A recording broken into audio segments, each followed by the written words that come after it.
Look at this modern guy. He brushes twice a day. He flosses like a maniac. He uses mouthwash that burns like a chemical spill. He visits the dentist twice a year for professional scraping. And his reward for this absolute dedication? A toothache at 11:47 p.m.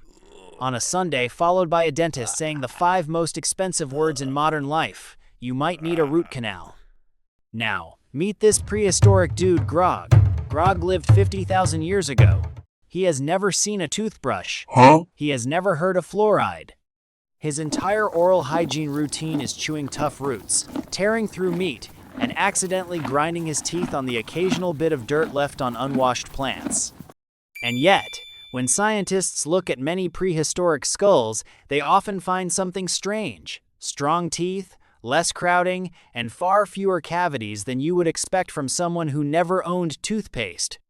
How is this fair? Why does the guy who cleaned his teeth with basically nothing sometimes leave behind a better-looking skull than the guy with an electric toothbrush subscription?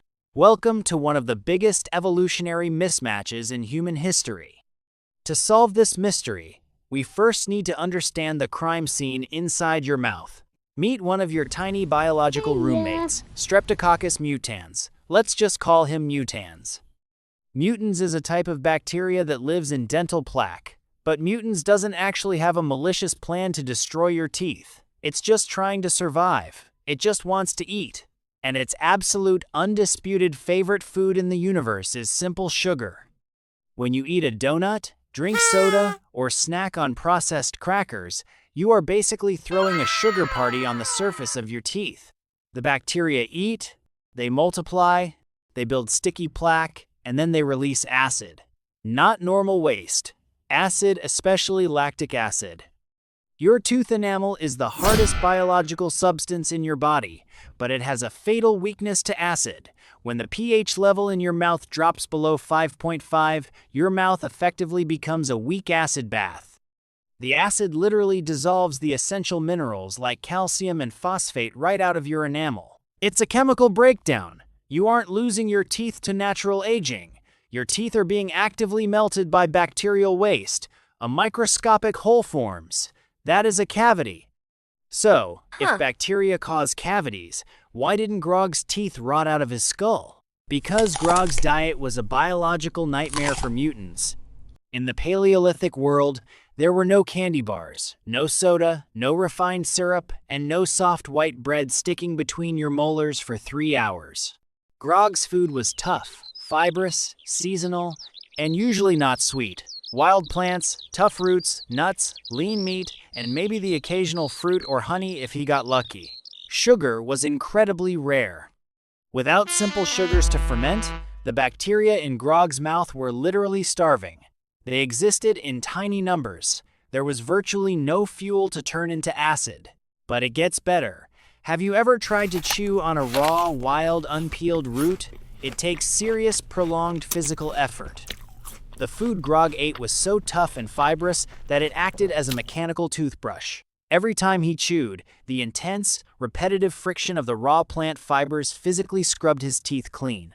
It wiped away early bacterial biofilms before they could settle. He didn't need to buy floss. His food was the floss. This heavy chewing also triggered a massive secondary defense. Chewing tough food forces your body to pump out saliva. Saliva is not just water. It is your mouth's built-in repair crew, carrying minerals like calcium and phosphate. It washes over the teeth, helps neutralize acid, and supports the process of remineralizing enamel throughout the day. For hundreds of thousands of years, humans had incredibly strong teeth. But then, about 10,000 years ago, humanity made a monumental decision that changed everything. We got tired of chasing mammoths and foraging in the cold. We decided to settle down. We unlocked the ultimate tech tree, the agricultural revolution.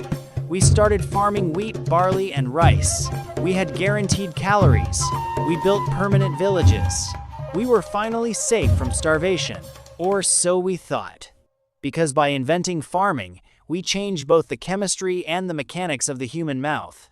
We traded tough, fibrous, varied foods for softer, cooked, starchy foods. And here is the biological plot twist. Your saliva contains a specific enzyme called amylase.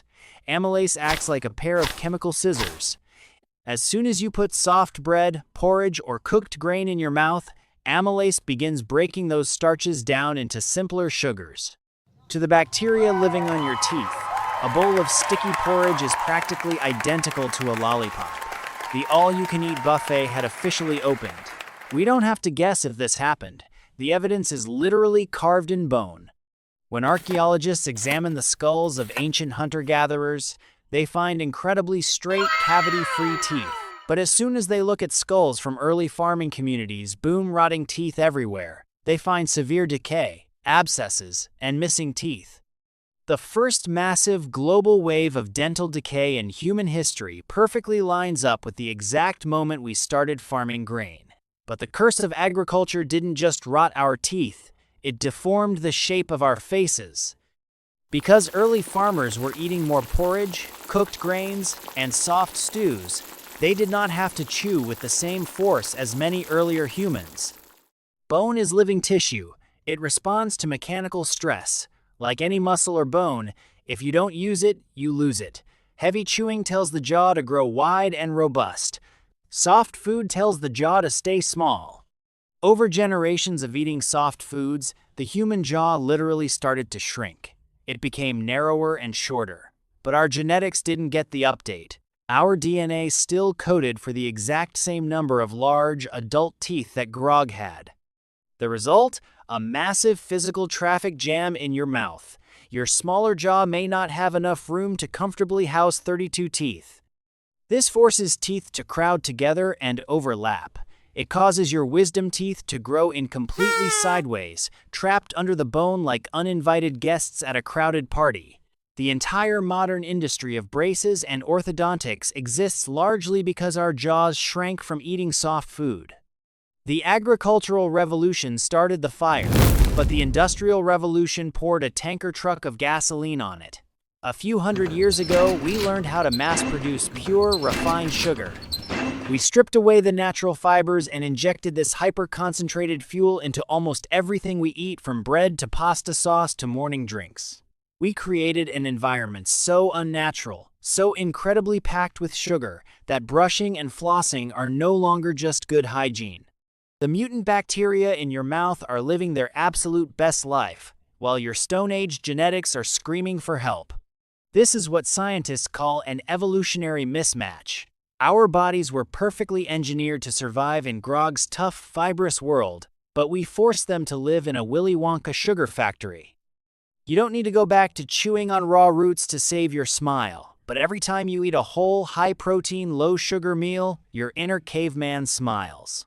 So, the next time you're sitting in the dentist's chair, waiting for the high-pitched whine of the drill, don't just blame yourself for missing a spot while flossing.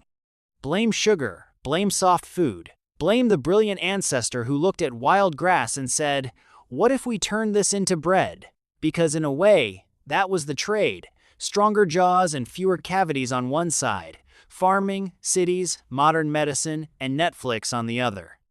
But speaking of the brutal Stone Age, if Grog did not have central heating, insulated jackets, or a heated car seat, how did he survive an Ice Age winter without freezing to death? Stay curious, brush your teeth, and I'll see you next time.